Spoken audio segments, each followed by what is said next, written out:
Ok, nous allons ouvrir ensemble la parole de Dieu encore une fois et on va aller directement à 1 Pierre chapitre 2.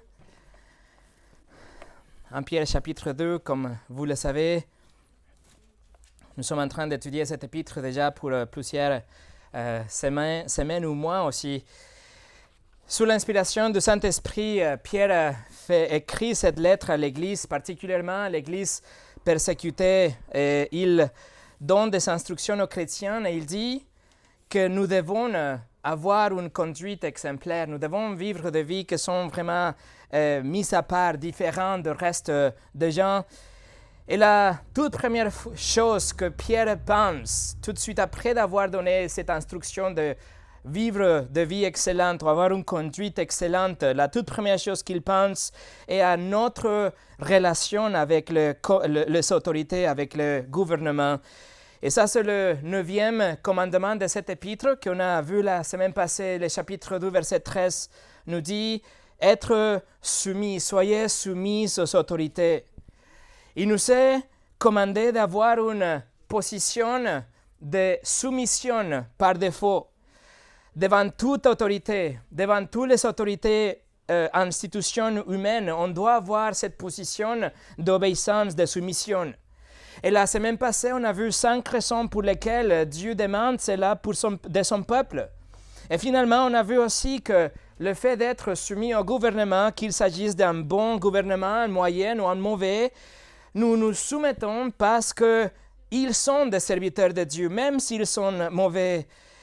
Ayant dit cela, mes amis, je vous demande avec insistance, comme je le fais la semaine passée, je vous demande que vous devez écoutez le message précédent. Vous devez avoir les 3 messages qu'on va voir par rapport à ce thème que c'est le chrétien et le gouvernement. Si vous n'avez pas entendu le message précédent, vous pouvez vous arrêter maintenant et vous pouvez aller écouter le message précédent en ligne. Il faut avoir une vision globale. Ce sont 3 messages et ceci est le 12e message d'une trilogie par rapport à notre relation avec le gouvernement. Sans le message précédent ou sans le message suivant, vous allez avoir un message incomplet. Cela va vous donner une impression que je dis quelque chose que je n'ai pas dit. Cela vous donnera une fausse impression, vous allez avoir une mauvaise direction et vous allez arriver à une conclusion différente de ce que la Bible dit et ce que je suis en train de vous expliquer. Donc, pour ne pas rater complètement la vision globale de ce que nous étudions, il faut avoir les 3 messages.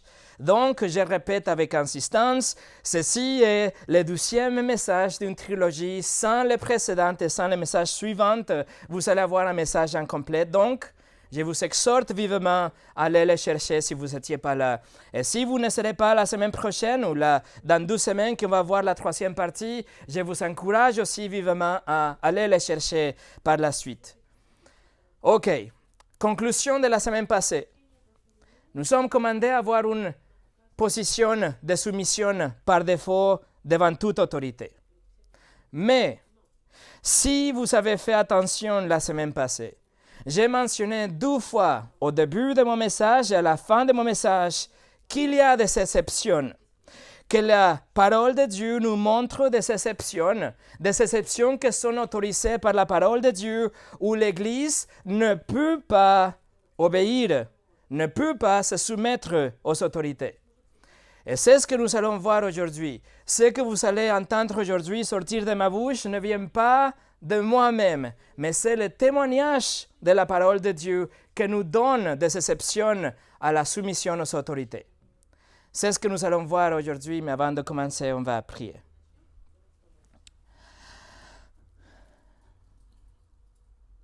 Seigneur, nous allons explorer un sujet qui est assez délicat. S'il te plaît, Seigneur, guide nos cœurs, affirme les choses qui sont vraies, qui viennent de ton esprit, pour qu'on puisse avoir une vision claire de ces exceptions qu'on trouve dans ta parole. Seigneur, annule chaque chose que puisse venir à notre esprit, que c'est contraire à ta volonté, et utilise ta parole et la prédication de ta parole pour nous guider, nous encadrer dans ce thème que c'est tellement important aujourd'hui. bénis ce temps ensemble. Seigneur, s'il vous plaît, que notre attention et notre cœur soient ici. Et je prie aussi pour tous ceux qui seront exposés d'une façon ou d'une autre à ces messages pour qu'ils trouvent la vérité dans ces trois messages ensemble. Au nom de Jésus. Amen. Et le message d'aujourd'hui s'appelle « Les chrétiens et le gouvernement », 12e partie, où le sous-titre, c'est la soumission exemptée. Si la semaine passée, on a vu la soumission commandée, aujourd'hui, c'est la soumission exemptée. Et nous allons partir de notre texte, que c'est en Pierre chapitre 2, verset 13 au 15, qu'on a commencé la semaine passée. Chapitre 2, verset 13 au 15. Pierre écrit « Soyez soumis, à cause du Seigneur, à toute autorité établie parmi les hommes, soit au roi comme souverain, soit au gouverneur comme envoyé par lui, pour punir les malfaiteurs et pour approuver les gens de bien. Car c'est la volonté de Dieu qu'en pratiquant le bien, vous réduisiez au silence les hommes ignorants et insensés. » Quelques versets avant, si vous vous souvenez, nous avons vu il y a quelques semaines, les versets 9 et 10, où Pierre a précisé que nous sommes un peuple de Dieu, que nous sommes une nation sainte. Nous appartenons à Dieu. Autrement dit, nous sommes redevables à Dieu en tant que notre autorité suprême, comme notre souverain suprême. Et en raison de cette vérité, en raison de ça, particulièrement si les gens vivent sous des dirigeants tyranniques, ça peut être que nous pouvons être séduits par la tentation d'utiliser cette réalité pour nous révolter contre les autorités. On peut dire, si je suis fidèle au Christ, alors je n'ai rien à voir avec ce gouvernement tyrannique. Toutefois, comme on a vu la dernière fois, notre position par défaut doit être une attitude d'obéissance et de soumission, même si les autorités sont impies et même si les autorités sont diaboliques. Même si le gouvernement est tordu comme Néron ou comme Nabucodonosor, notre position doit être l'obéissance. Si le gouvernement demande qu'on paye les impôts, bien sûr on va les payer comme Paul écrit dans Romains chapitre 13. Si le gouvernement décide qu'il va augmenter les impôts ou qu'il va créer de nouveaux impôts, bien sûr, on va l'obéir, on va les payer aussi. S'ils décident qu'ils vont diminuer la limite de vitesse sur l'autoroute, bien sûr, on va nous conformer. S'ils changent l'âge de la retraite, bien sûr qu'on va l'accepter. C'est-à-dire que nous n'allons pas nous révolter contre les autorités. On va tout simplement obéir et recevoir avec une attitude de soumission. Par contre, nous devons reconnaître qu'il y a aussi quelques exceptions. Nous allons nous soumettre en tout moment et on va même prier pour nos autorités. Mais il y a des moments que la parole de Dieu donne la permission aux croyants de désobéir, en sachant que notre désobéissance aux autorités va nous apporter une punition adéquate. Les chrétiens, on doit être prêts à assumer les conséquences lorsque nous choisissons de désobéir les autorités. Et c'est ainsi que nous allons diviser notre temps aujourd'hui. Il y a 5 exceptions dans la Bible, 5 scénarios où notre soumission aux autorités peut être exemptée selon la parole de Dieu. Et je vous dis d'ailleurs qu'il y a une 6e qu'on va toucher la prochaine fois. Donc, si vous pensez que ce message est incomplet, oui, il y a une 3e partie à venir, la 6e exception. Aujourd'hui, on va voir 5. On va voir quand on reçoit un ordre de faire ce qui est mal. Numéro 2, un ordre d'arrêter de faire ce qui est bien. Numéro 3, un ordre de se taire face au mal. Numéro 4, un ordre de se rendre de façon injuste. Et numéro 5, que c'est le plus, si vous voulez, pertinent dans le jour d'aujourd'hui, on va dédier beaucoup plus de temps. Numéro 5, quand on reçoit un ordre d'une autorité qui n'a pas de juridiction. Vous allez voir. Donc, pour monter un dossier dans chacune de ces exceptions. Nous allons survoler quelques passages que vous connaissez déjà, ce sont des passages familiers. Je vais juste les citer ou vous raconter un peu le contexte. Si vous voulez, vous pouvez marquer, écrire les références, mais nous n'allons pas tourner à chacun de ces passages. On va juste monter un dossier pour vous montrer les exceptions qu'on trouve dans la parole de Dieu. Numéro 1, quand on reçoit un ordre de faire ce qui est mal. Ça, c'est la première exception et je pense que c'est évident. Si un gouvernement ou quelque autorité donne une commande à un croyant de transgresser la loi de Dieu, le chrétien est tenu à obéir à Dieu et donc désobéir les autorités. Par exemple, Genèse 39, nous avons la femme du maître de Joseph qui a ordonné à Joseph qu'il vienne commettre de l'adultère avec elle. Joseph a désobéi, il a dit que s'il se conformait, ça serait le péché, donc il a désobéi et il a payé le prix de sa désobéissance, il s'est retrouvé en prison. Vous connaissez l'histoire, Genèse 39, versets 7 au 10. Il arriva que la femme de son maître porta les yeux sur Joseph et dit « Couche avec moi ». Il refusa et dit à la femme de son maître « Voici mon maître ne prend avec moi connaissance de rien dans la maison, et il a remis entre mes mains tout ce que lui appartient.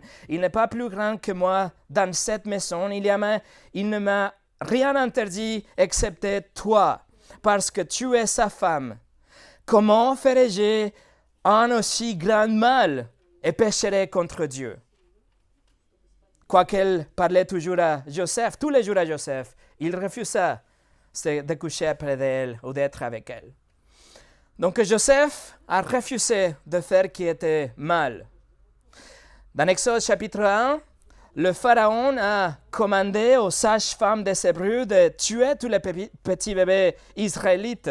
Mais les sages-femmes, elles ont refusé de se soumettre parce qu'elles craignaient Dieu plus que Pharaon. Dans Josué chapitre 2, le roi de Jéricho a commandé à Rahab de livrer les 2 espions qui se trouvaient chez elle, mais elle a refusé. Pourquoi? Parce qu'elle craignait Dieu plus que le roi.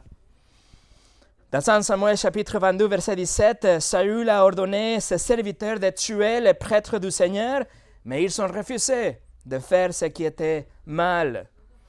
Dans Daniel chapitre 3, Shadrach, Meshach et Abednego ont été commandés à se prosterner devant l'image en violation du premier et du 12e commandement, et ils ont désobéi l'homme le plus puissant sur la terre.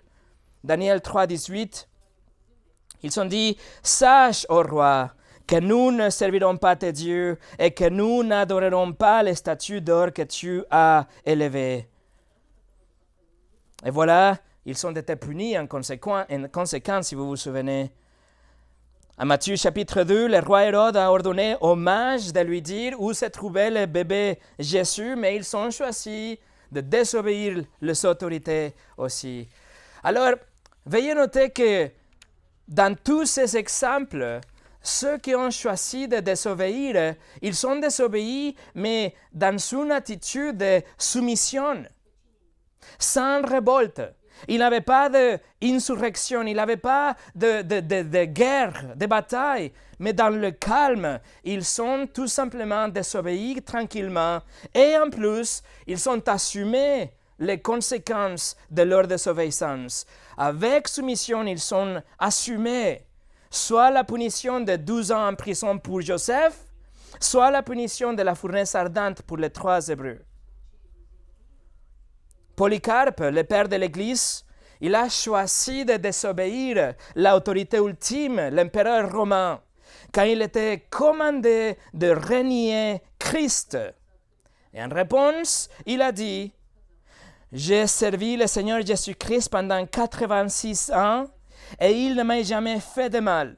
Comment pourrais-je donc blasphémer mon Sauveur et mon Roi ?» Polycarpe a désobéi l'empereur et il s'est soumis aux conséquences de sa désobéissance. Il était attaché, il était brûlé sur le bûcher et ensuite il était poignardé. Donc, la Bible et l'histoire nous montrent que nous pouvons ne pas obéir si nous sommes ordonnés de faire quelque chose qui est mauvais. Numéro 2, un ordre d'arrêter de faire ce qui est bien, juste. Cette deuxième exception est également simple, je pense. Si Dieu nous dit « faites A » et le gouvernement nous dit « faites B », alors vous faites A, point à la ligne. En Exode, Pharaon n'a pas voulu que Moïse sorte de l'Égypte avec le peuple d'Israël, mais Moïse a désobéi Pharaon puisque Dieu avait déjà dit qu'il fallait qu'il sorte, qu'il voulait qu'il sorte d'Égypte. Dans Daniel 6, Daniel a reçu l'ordre d'arrêter de prier, mais il a refusé d'arrêter de faire ce qui était bien, juste, qui était prier à Dieu. Et comme il a désobéi, alors il a aussi été soumis au châtiment du roi. Et il a reçu ça avec soumission. C'était la fosse au lion dans son cas. Daniel 6, 13, ils prirent de nouveau la parole et dirent au roi Daniel, l'un des captifs de Juda n'a tenu aucune comme de toi, au roi, ni de la défense que tu as écrite, et il fait sa prière 3 fois par jour. Il a refusé d'arrêter de faire ce qui était bien. Dans Esther chapitre 4, Esther a enfreint la loi perse qui interdisait quelqu'un de se présenter devant le roi. Elle a désobéi parce qu'elle ne pouvait pas s'arrêter de faire ce qui était bien. Dans son cas, était de plaider en faveur de son peuple et essayer d'empêcher leur extermination. Elle ne pouvait pas se permettre de ne pas le faire. Pierre, dont nous étudions sa lettre, il a refusé d'arrêter de prêcher quand on lui a demandé. Il ne pouvait pas arrêter de faire ce qui était juste, et donc il a désobéi les autorités aussi. Actes chapitre 4, versets 18 et 19. Et les ayant appelés, les Sanhédrins leur défendirent absolument de parler et d'enseigner au nom de Jésus. Pierre et Jean leur répondirent, « Jugez si est juste devant Dieu de vous obéir plutôt qu'à Dieu, car nous ne pouvons pas ne pas parler de ce que nous avons vu et entendu. » Comment nous pouvons nous taire aussi? Comment nous pouvons arrêter d'annoncer l'Évangile? Si nous avons quelque chose qui est 1000 fois plus précieux que le remède pour le cancer et le sida et le COVID ensemble, nous avons le seul chemin pour pouvoir réconcilier le pécheur avec le roi des rois, le criminel avec le juge de l'univers. Celui qui est un criminel sur la terre, avec un Dieu qui est 3 fois saint. Comment nous pouvons, arrêter de faire ce qui est bien, c'est-à-dire d'annoncer, de sortir, de proclamer et aller dans les routes et les chemins et de proclamer que l'Évangile est le seul pouvoir de Dieu pour le salut de tous ceux qui croient.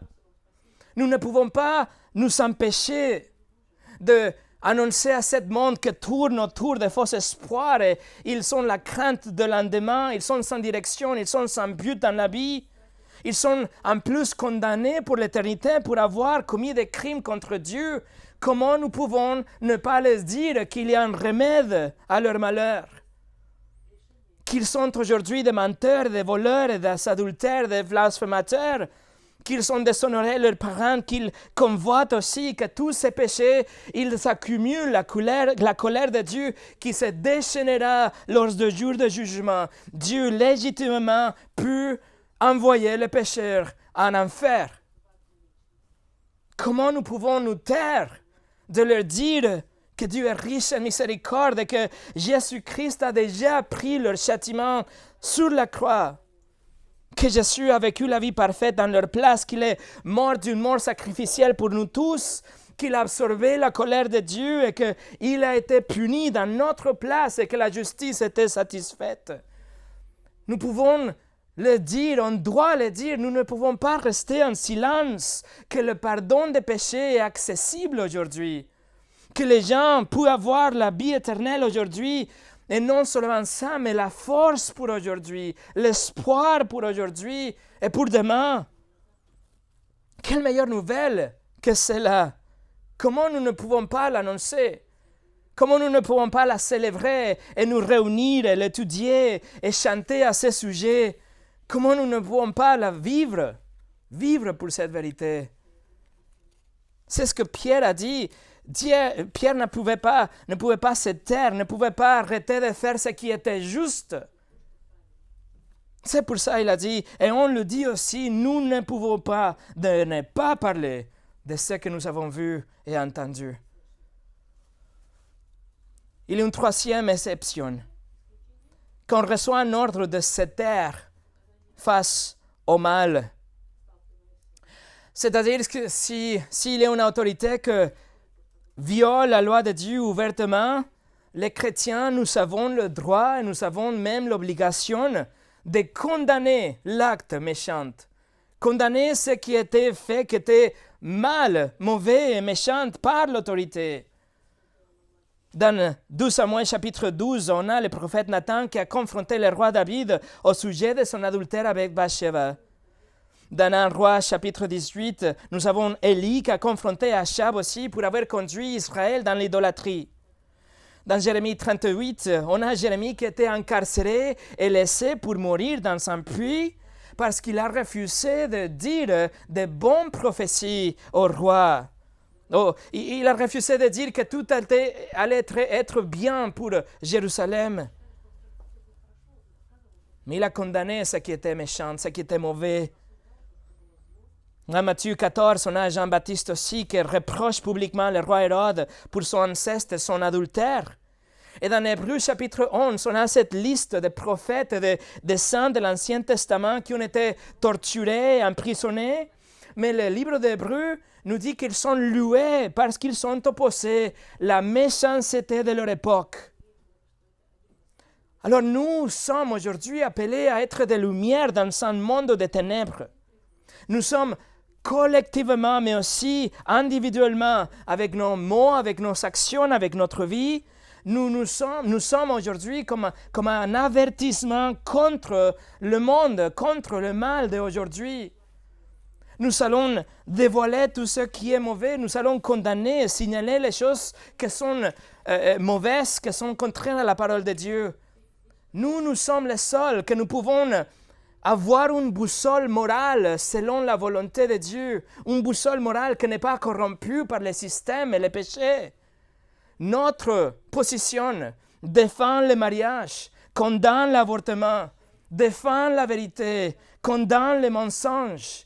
C'est ce que l'Église doit être. Éphésiens 5, 6 à 11, Paul écrit que personne ne vous séduise par des vains discours, car c'est à cause de ces choses que la colère de Dieu vient sur le fils de la rébellion. N'ayez donc aucune part avec eux. Autrefois vous étiez ténèbres, et maintenant vous êtes lumière dans le Seigneur. Marchez comme des enfants de lumière, car le fruit de la lumière consiste en toutes sortes de bonté, de justice et de vérité. Examinez ce qui est agréable au Seigneur et ne prenez point part aux œuvres infructueuses des ténèbres, mais plutôt condamnez-le. Quatrième exception. Qu'il y a un ordre de nous rendre d'une façon injuste. Les croyants sont permis, on a des exemples dans la Bible où les croyants sont enfuis, ils se cachent car ils sont persécutés dans le but de les détruire. Ils n'ont jamais répondu avec violence. Ils n'ont jamais fait une seule révolte. Mais à travers les Écritures, on voit des exemples où le peuple de Dieu se fuit et se cache. Dans 1 Samuel chapitre 19, Jonathan a ignoré l'ordre de son père pour tuer David et à la place, il a aidé David à se cacher. Et dans le même chapitre, on voit David en fait qui s'enfuit et se cache du roi Saül qui a voulu le tuer. Dans 1 Roi chapitre 18, on a Abdias qui a caché les prophètes de Dieu de Jézabel. Dans Jérémie 36, on a des fonctionnaires de Juda qui encouragent aux prophètes et à Baruch de se cacher du roi Joachim qui a voulu le faire de mal aussi. Dans Matthieu chapitre 2, on a bien sûr Joseph et Marie qui se sont enfuis en Égypte pour protéger la vie de l'enfant Jésus de la persécution d'Hérode. Dans Actes chapitre 9, on a l'apôtre Paul qui a fui Damas pour ne pas être capturé. Bref, la Bible nous montre que fuir la persécution est quelque chose de normal, de permis.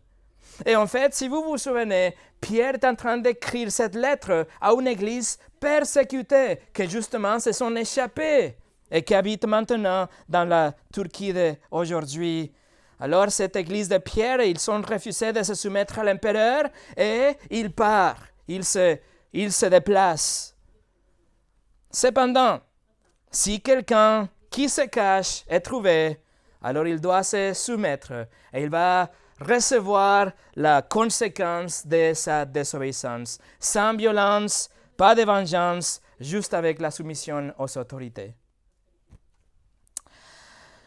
Et numéro 5, quand il y a un ordre d'une autorité sans juridiction. Et cela, je pense que c'est, comme j'ai dit, l'exception la plus pertinente d'aujourd'hui en raison du contexte qu'on vit depuis 2020. Alors, si vous n'étiez pas en train d'écouter, je vous invite à écouter maintenant parce que ça va être très important par la suite. Nous devons reconnaître qu'il y a des sphères différentes d'autorité dans notre vie, dans la société, dans la façon dont le monde fonctionne.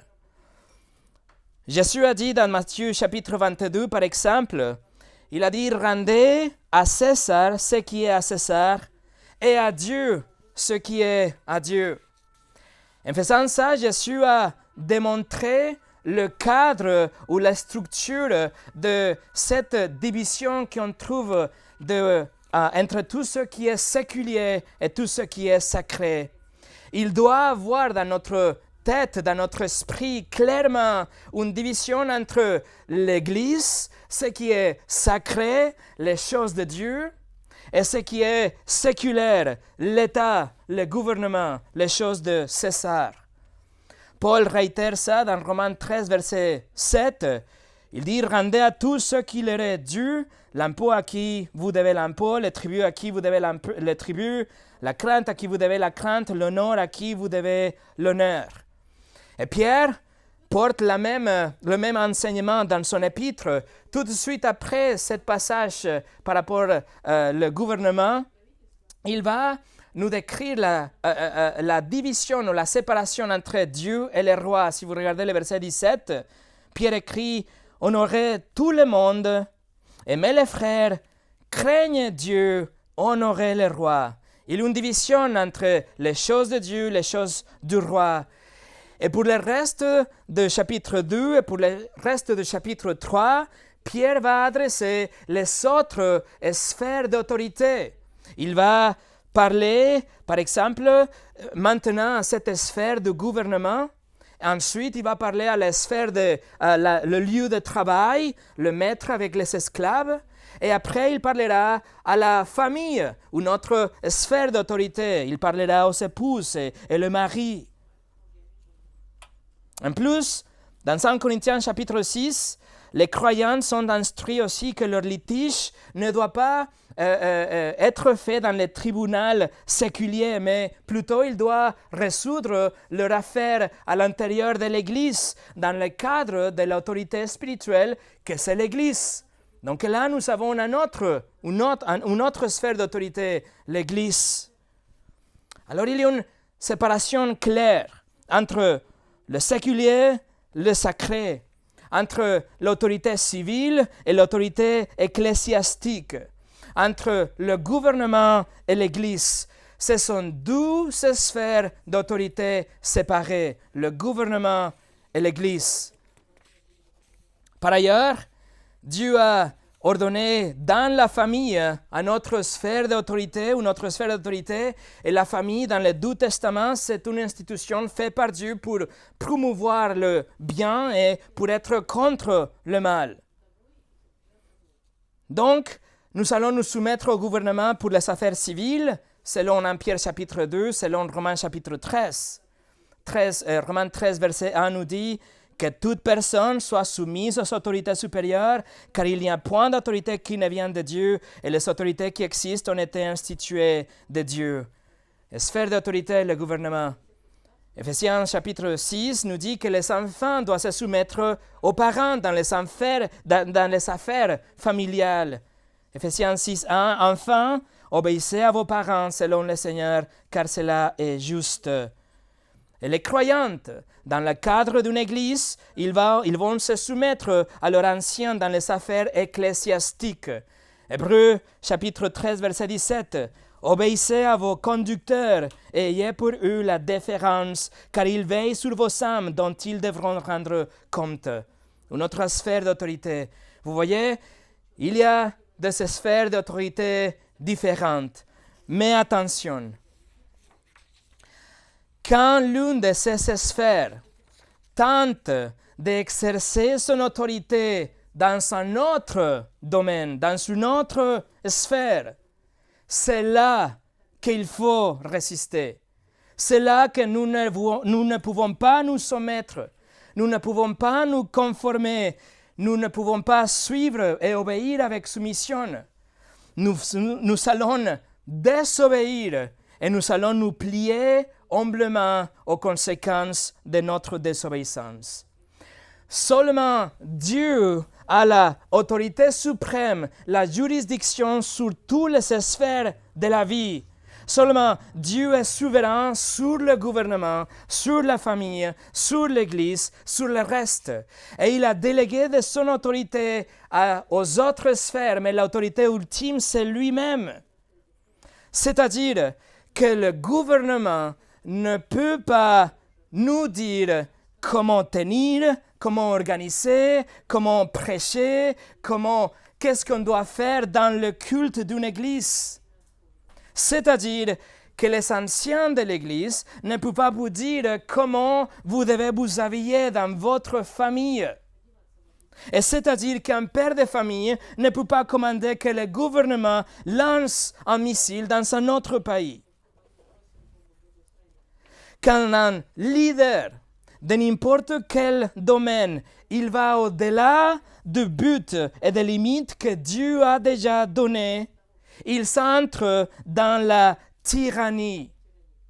On a des maris tyrans, on a des parents tyrans, on a des employeurs tyrans, des pasteurs tyrans, qui essaient d'aller plus loin que leur domaine d'autorité. Tyrans, quels qu'ils soient, sont en opposition à Dieu, autant que les gouvernements tyranniques qui vont au-delà de ces limites que Dieu a déjà établies pour le gouvernement. Et ils cherchent de gouverner dans des autres sphères d'autorité, dont votre famille, dont l'Église. David Hall, un pasteur et un auteur en 1996, il écrit « L'État est limité et ne doit pas être un léviathan omniprésent, étendant ses tentacules dans tous les compartiments possibles où le citoyen le permet. » Selon la parole de Dieu, Dieu a donné l'autorité au César de punir le mal et récompenser le bien. Le César n'a pas l'autorité en dehors de ce que Dieu a déjà dit. Et toute tentative d'aller au-delà de ces limites données par Dieu, c'est un dépassement d'autorité et c'est un abus. Autrement dit, nous allons donner à César ce qui lui appartient, oui, mais ça n'appartient pas à César de décider ce qui lui appartient. Dieu a déjà dit ce qui lui appartient et c'est ça qu'on va lui rendre. Toute l'autorité appartient à Dieu et pas au gouvernement.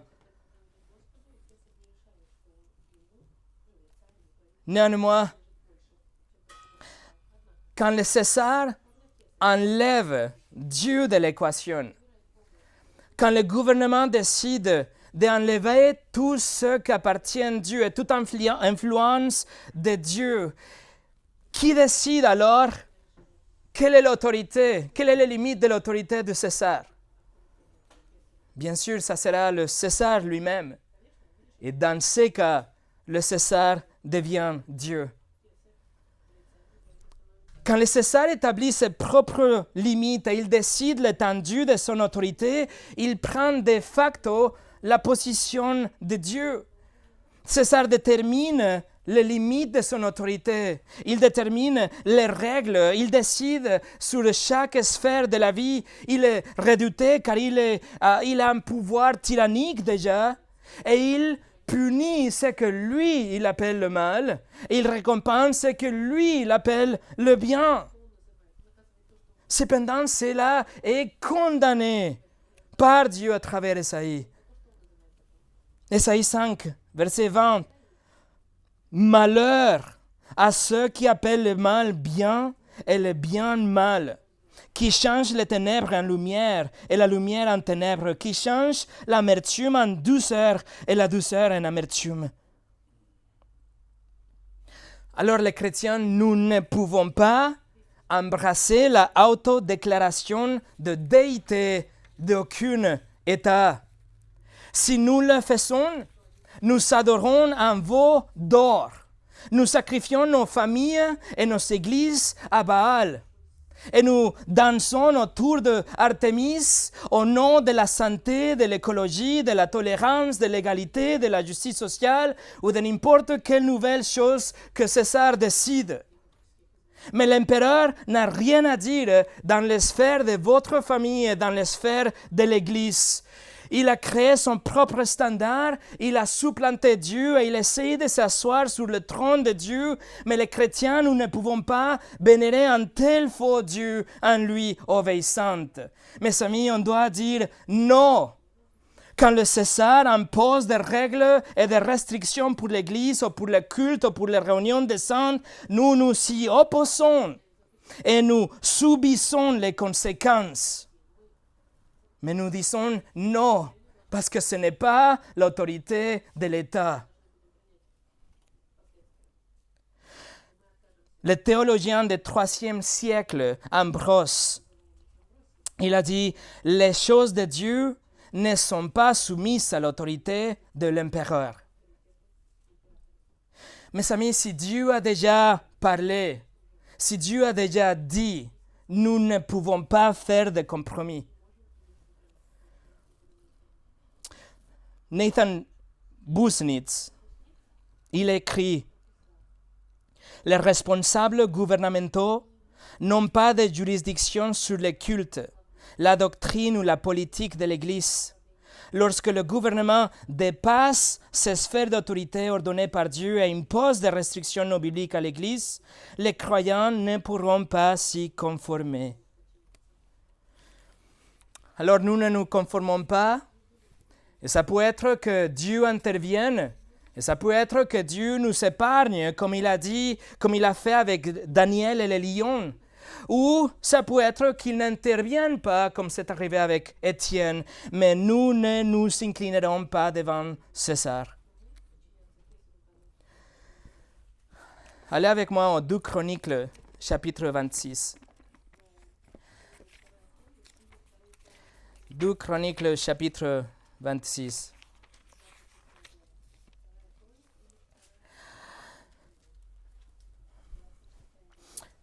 Voici un exemple d'un roi prospère, quelque chose qui avait réussi, le roi Osias, qui a commencé à un jeune âge avec une bonne attitude. Il cherchait Dieu, il reconnaissait l'autorité de Dieu, il savait que son autorité était juste déléguée par Dieu. Regardez 2 Chroniques 26, versets 4 et 5. Il fit ce qui est droit aux yeux de l'Éternel, entièrement comme avait fait Amathia, son père. Il s'appliqua à rechercher Dieu pendant la vie de Zacharie, qui avait l'intelligence des visions de Dieu, et dans le temps où il rechercha l'Éternel, Dieu le fit prospérer. Et pour les prochaines 10 versets, la Bible décrit sa réputation, sa réussite, son succès, son pouvoir, sa force militaire. Et puis, il est devenu fier. Et ces tentacules se sont étendus du monde séculaire au monde sacré. Il a tenté d'intervenir dans une sphère qui ne l'appartenait pas. 2 Chroniques 26, versets 16 et 17. Mais lorsqu'il fut puissant, son cœur s'éleva pour le prendre. Il pécha contre l'Éternel son Dieu. Il entra dans le temple de l'Éternel pour brûler des parfums sur l'autel des parfums. Le sacrificateur Asaria entra après lui avec 80 sacrificateurs de l'Éternel. Osias a décidé, lui-même, il a décidé qu'il pouvait se mêler dans la louange de Dieu, dans le système que Dieu avait déjà établi. Il a décidé dans son cœur qu'il pouvait interférer et changer et supplanter l'ordre que Dieu avait déjà établi. Il abuse son autorité et il impose son autorité dans les domaines des choses de Dieu, les domaines du temple qui ne l'appartenait pas. Et il prend en fait le rôle de Dieu. Il a fait les règles. Alors qu'est-ce que les 80 prêtres ont fait? Est-ce qu'ils sont accueilli le roi? Est-ce qu'ils sont appelés qu'il aille en débat ensemble? Est-ce qu'ils ont accepté ça au nom de l'amour au prochain et la tolérance? Non. Regardez les versets 18 et 19. Les hommes courageux qui s'opposèrent au roi Osias lui dirent: Tu n'as pas le droit, Osias, d'offrir des parfums à l'Éternel. Ces droits appartiennent aux sacrificateurs, fils d'Aaron, qui ont été consacrés pour les offrir. Sors du sanctuaire, car tu commets un péché, et cela ne tournera pas à ton honneur devant l'Éternel Dieu. La colère s'empara d'Osias, qui tenait un encensoir à la main, et comme il s'est irrité contre les sacrificateurs, la lèpre éclata sur son front, en présence des sacrificateurs, dans la maison de l'Éternel, près de l'autel des parfums. Vous voyez, Dieu a décidé dans ce cas d'intervenir et il a puni l'audace du roi. Il a puni cette audace de se dépasser dans les choses de Dieu, d'étendre ses tentacules dans une autre sphère d'autorité. Dieu a décidé de le punir tout de suite, mais si Dieu ne l'aurait pas fait, nous pouvons être certes que les prêtres auraient été punis, mais dans tous les cas, la tyrannie est jugée, soit ici, soit dans la vie à venir, mais la tyrannie sera jugée avec sévérité. Regardez les versets 20 et 21. Le souverain sacrificateur Asaria et tous les sacrificateurs portèrent le regard sur lui, et voici, il avait la lèpre au front. Ils le mirent précipitamment dehors et lui-même se hâta de sortir parce que l'Éternel l'avait frappé. Le roi Osias fut lépreux jusqu'au jour de sa mort, et il demeura dans une maison écartée comme lépreux, car il fut exclu de la maison de l'Éternel. Et Jotam, son fils, était à la tête de la maison du roi et jugeait le peuple du pays. Mes amis, le César n'a aucune autorité sur votre famille ou sur l'Église. Nous avons un précédent biblique pour rejeter toute chose qui perturberait le rassemblement des saints, la prédication de sa parole et la louange de notre Dieu.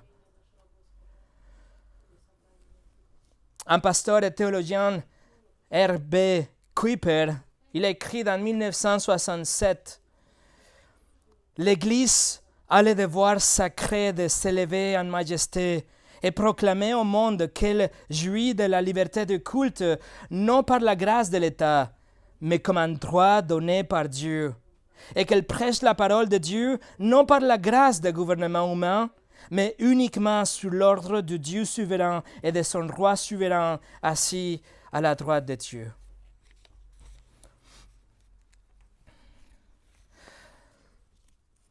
Et pour finir,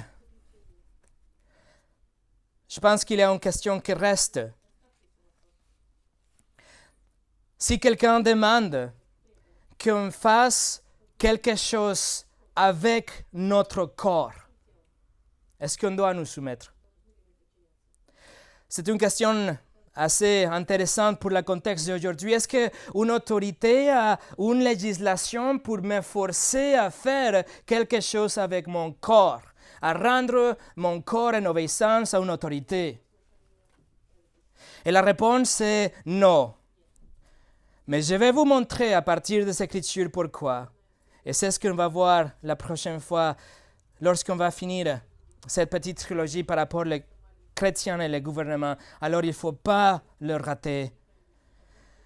Mais pour maintenant, il faut juste nous rappeler, mes amis, qu'un trait distinctif d'un chrétien, c'est qu'il est humble, il est soumis, il est obéissant, il est douce.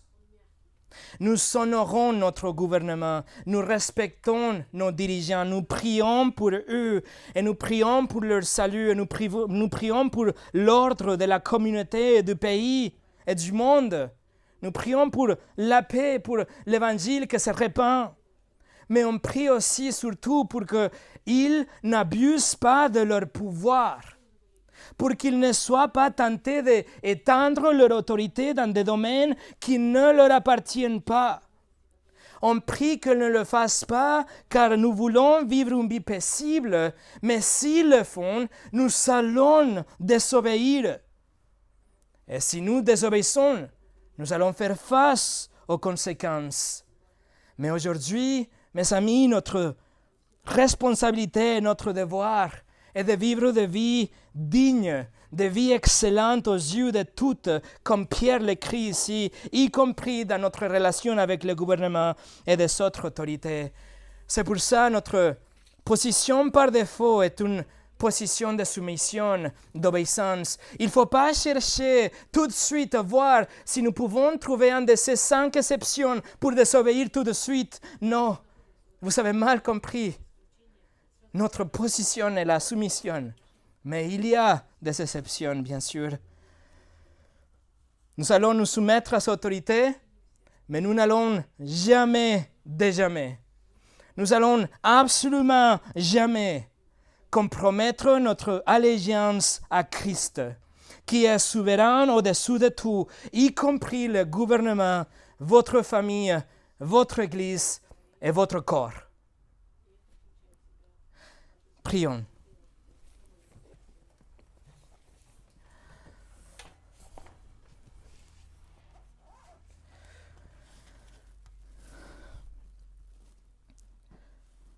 Seigneur, nous te remercions pour ta parole qui est suffisante, qui est autoritative, qui est vraie, qui ne change pas. Seigneur, merci pour ta volonté qui est révélée pour ton Église et ton peuple dans les pages de la Bible. Et merci, Seigneur, que tu nous donnes ton Saint-Esprit pour qu'on puisse avoir une conduite excellente, une attitude de soumission et d'obéissance, même face au gouvernement qui puisse être méchante ou même tyrannique. Seigneur, que la paix de savoir que nous vivons pour toi, que nous sommes obéissants à ta volonté, soit cette paix, cette fuel qui nous aide à nous soumettre et obéir. Mais Seigneur, que dans notre soumission et dans notre obéissance, tu nous donnes le courage pour désobéir si cela serait nécessaire.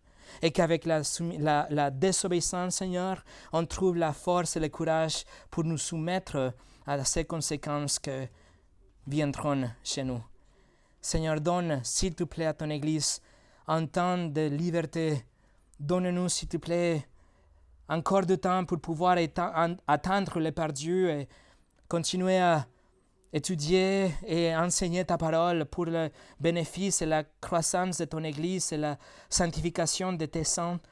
Seigneur, s'il te plaît, que nous puissions vivre une vie paisible. Nous prions encore une fois, comme on a fait la semaine dernière, pour Monsieur le Président, Monsieur le Maire, et Monsieur le Préfet, et les tribunaux et la police et tous ceux qui sont en autorité, Seigneur, pour que tous les sauvent, premièrement, mais aussi pour qu'ils nous donnent cette opportunité de vivre des vies en paix, en étudiant ta parole, en proclamant ta vérité. Seigneur, que ta volonté soit faite dans notre famille, dans notre Église, dans notre ville. Au nom de Jésus. Amen.